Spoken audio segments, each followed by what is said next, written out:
Sir జనరల్‌గా మనకి climate change అవ్వంగానే viral fevers అనేవి మనం చూస్తూ ఉంటాం. అయితే అవును. ఈ వైరల్ ఫీవర్స్‌కి సంబంధించి లక్షణాలు కొంతమందికి ఒక్కొక్కలా ఉంటాయి. పిల్లల్లో గాని, పెద్దవాళ్ళలో గాని. అవును. అయితే దీనికి సంబంధించి మనం తీసుకోవాల్సిన జాగ్రత్తలేంటి సార్? వైరల్ ఫీవర్స్ అనేవి చాలా రకాలుగా ఉన్నాయి. Okay. So, today I just want to discuss dengue గురించి మాట్లాడదాం ఈరోజు. ఓకే. సో, డెంగ్యూ అనేది ఒక viral fever which is transmitted through mosquito.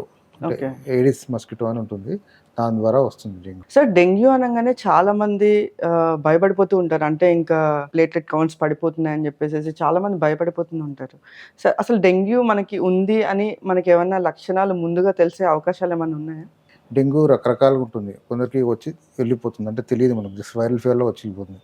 కొందరికి ఫీవర్ ఎక్కువ 103, 104 ఫీవర్ ఉండడము, లేకపోతే చలి పెట్టడము, కళ్ళలో మంటలు, వీక్‌నెస్, ర్యాషెస్ లాగా వస్తాయి. కొందరికి ఇంకా సివియర్‌గా వస్తాయి. అంటే బ్లీడింగ్ లాగా వస్తుంటది. ఓకే. సో, క్యాపిలరీలో బ్లీడ్ అవుతుంటాయి. ప్లేట్లెట్స్ అన్నీ పడిపోతుంటాయి. సో, డెంగ్యూ మెయిన్ ఏంటంటే mild, moderate, severe 3 types. Mild పేషెంట్స్‌కి we can just treat on OP basis. ఓపీలో చూసేసి పంపించేస్తాం. మోడరేట్ వాళ్ళని కూడా ఓపీలో చూస్తాం. అవసరం ఉంటే అడ్మిషన్ చేస్తాం. సివియర్ అనే వాళ్ళకి ఏంటంటే ప్లేట్లెట్స్ అనేది 1,00,000 కన్నా తక్కువ ఉన్నాయి ప్లేట్లెట్స్. బ్లీడింగ్ అవుతుంది. ఫీవర్ అన్‌కంట్రోల్డ్ ఉంది. హిప్ జనరలైజ్డ్ వీక్‌నెస్ ఉంది. ర్యాషెస్ వస్తున్నాయంటే మాత్రం వాళ్ళని అడ్మిట్ చేసుకొని ట్రీట్మెంట్ చేయాల్సొస్తుంది. ఓకే.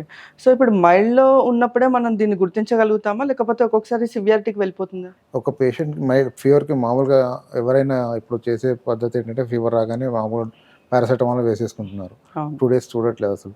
అది కొందరికి సివియారిటీ పెరుగుతుంటది. పెరిగినప్పుడు వాళ్ళు ఏం చేస్తారంటే మా దగ్గరికి అప్రోచ్ అవుతారు. అప్రోచ్ అయినప్పుడు మేము కొన్ని లక్షణాలను బట్టి అంటే హై గ్రేడ్ ఫీవర్ ఒకటి అండ్ జనరలైజ్డ్ బాడీ పెయిన్స్, కళ్ళ వెనకాల మంటల్లాగా రావడం, నొప్పులు రావడము అండ్ కడుపు నొప్పి లేవడము అండ్ కొందరికి ర్యాషెస్ లాగా వస్తాయి. ర్యాషెస్ లాగా రావడము, ఎలర్జీ ర్యాషెస్ అంటారు. సో, ఇలాంటి లక్షణాలు వచ్చినప్పుడు మేము డెంగ్యూ టెస్టులు చేస్తాం కొన్ని. ఓకే. ఆ డెంగ్యూలో పాజిటివ్ వచ్చిందనుకోండి, దెన్ డెంగ్యూ ఉందని నిర్ధారణ అవుతుంది. ఓకే. సో, దీంట్లో రిస్క్ ఎంతుంటుంది సార్? రిస్క్ అనేది పేషెంట్‌ని బట్టి ఉంటుంది మేడం. ఓకే. అందరు పేషెంట్స్‌కి రిస్క్ ఉండదు.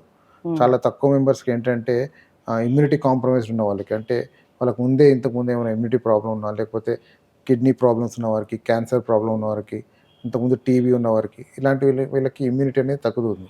So, okay. వాళ్ళకి ఎక్కువ ఎఫెక్ట్ అవుతుంది. సో, వాళ్ళు కొంచెం జాగ్రత్తగా ఉండడం బెటర్ అంతే. ఓకే. మామూలుగా జ్వరం వచ్చి అడ్మిట్ అవుతారు, చూయించుకుంటారు, వెళ్ళిపోతారు. కానీ డెంగ్యూలో ఏమవుతుందంటే అన్‌కంట్రోల్డ్ ఫీవర్ అంటే 103, 104 అలా వెళ్తుంది. అండ్ కొందరికి లివర్‌లో చేంజెస్ వస్తాయి. అంటే లివర్‌లో కొన్ని ఎంజైమ్స్ ఉంటాయి. ఓకే. ఆ ఎంజైమ్స్‌లో రేజ్ అయితాయి.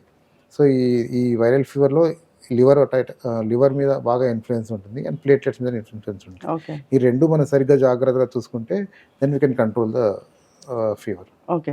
సో, ఇప్పుడు చిన్న పిల్లల్లో చాలా మందికి ఇమ్యూనిటీ అనేది తక్కువుంటుంది. సో, పిల్లలకి డెంగ్యూ వచ్చినప్పుడు పేరెంట్స్ గాని, లేకపోతే వాళ్ళంతట వాళ్ళు తీసుకోవాల్సిన జాగ్రత్తలేమైనా ఉంటాయా సార్? చిన్న పిల్లలంటే వాళ్ళకి ఇమ్యూనిటీ బాగుంటుంది మేడం.